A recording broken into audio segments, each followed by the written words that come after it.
आनंद rock से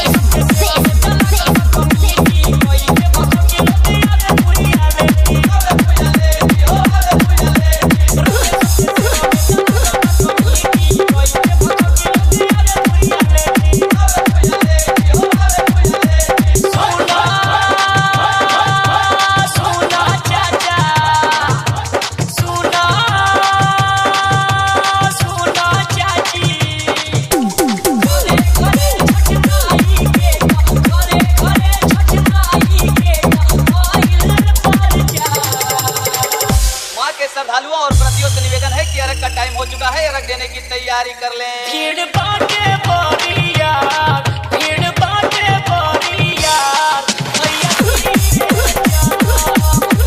बाटे बोरिया, भैया धीरे चला।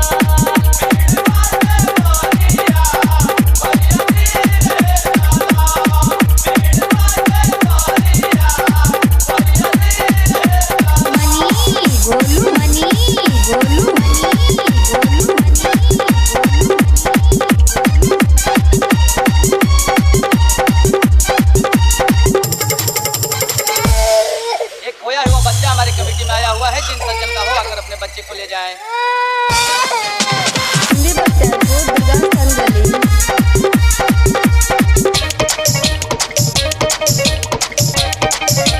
ए आनंद काय को बंद किया यार, बजा ना।